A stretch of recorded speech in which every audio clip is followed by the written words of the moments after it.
This channel does not promote any violent, harmful, or illegal activities. All content provided by this channel is meant for an educational purpose only. তৃণমূলের নেতাদের টাকা নেওয়ার ছবি viral. উত্তর 24 পরগনার ঘোলায় তুঙ্গে রাজনৈতিক চর্চা।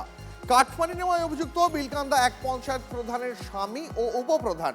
তৃণমূল তোলাবাজির অভিযোগ তুলে সোশ্যাল মিডিয়ায় ছবি পোস্ট কেন্দ্রীয় শিক্ষা প্রতিমন্ত্রী সুকান্ত মজুমদারের। মিথ্যে অভিযোগ বলে পাল্টা দাবি অভিযুক্ত উপপ্রধানের।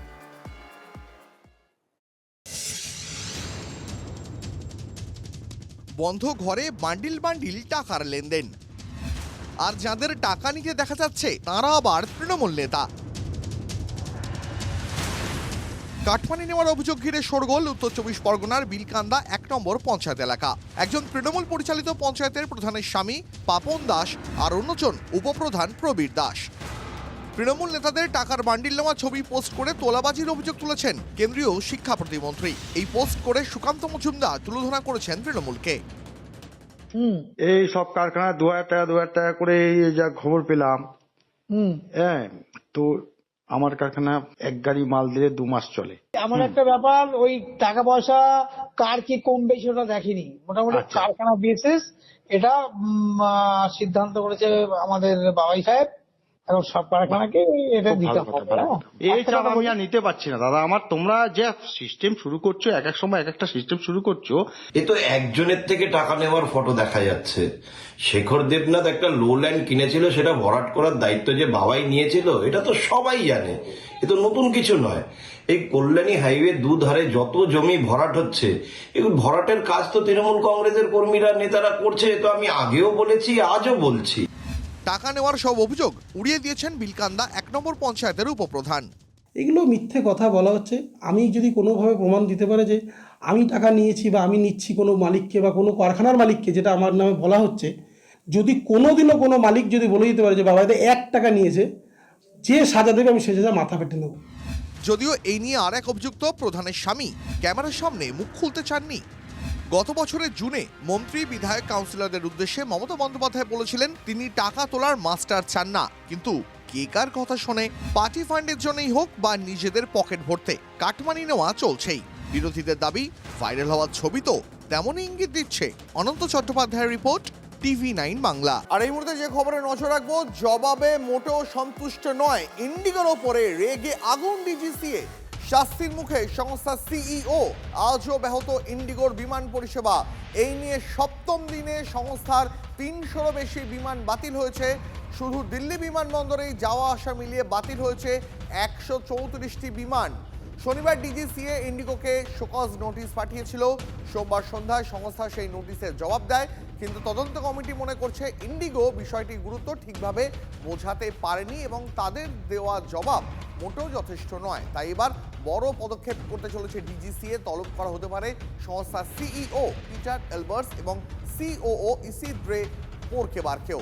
সেই প্রস্তুতিও নাকি ইতিমধ্যেই শুরু হয়ে গেছে।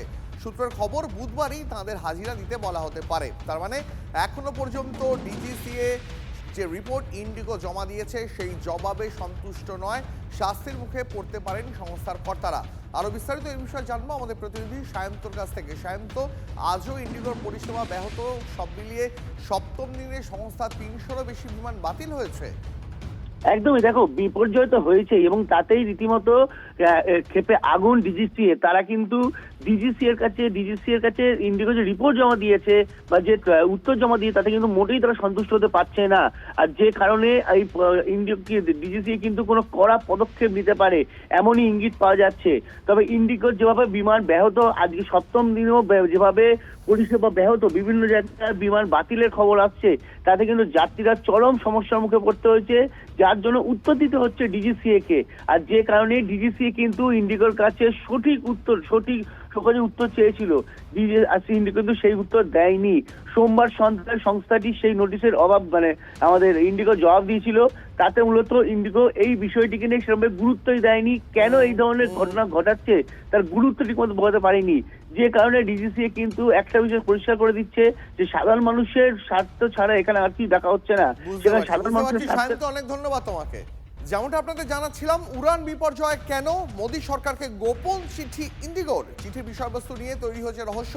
সূত্র মারফত জানা গেছে ডিজিসি এর কাছে পাঠানো এই চিঠিটিকে গোপনীয়তার মধ্যে রাখা হয়েছে। সূত্রের খবর, এই নজিরবিহীন পরিস্থিতির জন্য সরকারের কাছে নিঃশর্ত ক্ষমা চেয়েছে দেশের বৃহত্তম বিমান সংস্থাটি। বিপর্যয় ডিজিসি এর কারণ দর্শানোর নোটিশের জবাবে ইন্ডিগো জানিয়েছে, দুর্ভাগ্যজনক এবং অপ্রত্যাশিত পরিস্থিতি এই অবস্থা তৈরি হয়েছে। সংকটের মূল কারণ চিহ্নিত করা এই মুহূর্তে সম্ভব নয়। ডিজিসি এর নিয়ম অনুযায়ী কারণ দর্শানোর জন্য 15 দিন সময় পাওয়া যায়, তাই পূর্ণাঙ্গ তদন্ত করে কারণ জানাতে আরো সময় চেয়েছে সংস্থাটি। ইন্ডিগোর বিমান বিপর্যয় কেন্দ্রকে নিশানা মুখ্যমন্ত্রীর। এত উড়ান বাতিল জাতীয় বিপর্যয়। কেন্দ্রের অপরিকল্পনার জন্যই চরম হেনস্থা হতে হয়েছে সাধারণ মানুষকে। চড়া সুরে আক্রমণ মমতা বন্দ্যোপাধ্যায়। আমার কথা হচ্ছে, যদি কেউ এক্সট্রা চালায় বা এক্সট্রা প্রেশার পাইলটদের ওপরে দেয়, তার জন্য নিশ্চয়ই সিস্টেম করা উচিত। আমি একটা প্ল্যান স্টপ করে দিলাম।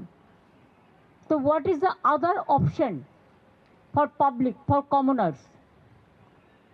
I am feeling sad and it's most unfortunate incident that without any planning all the flight, maximum flight has been totally stopped. I have never seen this type of total stagnant situation, and it's a disaster. It's a disaster.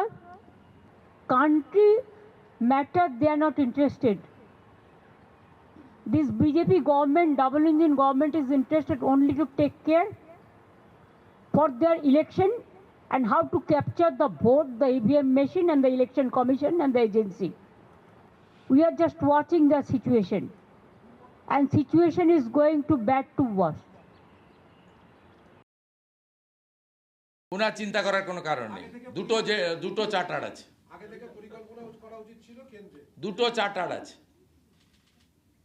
দুটো charter flight আছে। ওনাকে চিন্তা করার কোনো কারণ নেই। সব normal হয়ে গেছে এবং ভারত সরকার যথোপযুক্ত ব্যবস্থা গ্রহণ করেছেন। উনি আগে এই ভাঙা বাসগুলোকে সারান। ওনার যে পশ্চিমবঙ্গ সরকারের বাসগুলো দেখলে আমাদের লজ্জা লাগে, আমরা পশ্চিমবঙ্গে থাকি। আপনি দেখবেন নাকি, আমার সঙ্গে চলুন, ধর্মতলা যাই, দেখবেন ফেটে ফুটে কিছু নেই। আপনি দয়া করে আপনার বাসগুলোকে একটু ভালো করে সারান।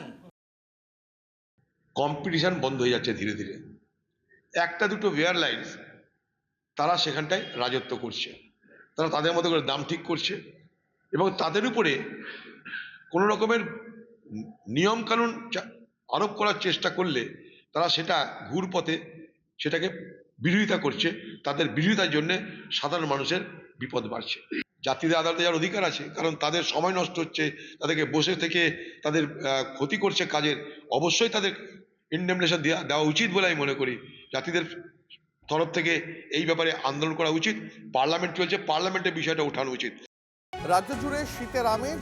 টানা 4 দিন 15 ডিগ্রির ঘরে কলকাতার পারদ। আজ আলিপুরের সর্বনিম্ন তাপমাত্রা 15.2 ডিগ্রি সেলসিয়াস, 11 থেকে 12 ডিগ্রির ঘরে পশ্চিমাঞ্চলের পারদ।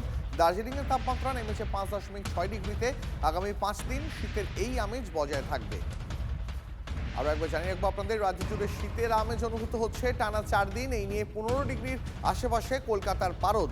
আজ আলিপুরের সর্বনিম্ন তাপমাত্রা 15.2 ডিগ্রি সেলসিয়াস, 11 থেকে 12 ডিগ্রির ঘরে পশ্চিমাঞ্চলের পারদ। দার্জিলিংয়ের তাপমাত্রা ছুঁয়েছে 5.6 ডিগ্রি সেলসিয়াস। আগামী 5 দিন শীতের এই আমেজ বজায় থাকবে রাজ্য জুড়ে।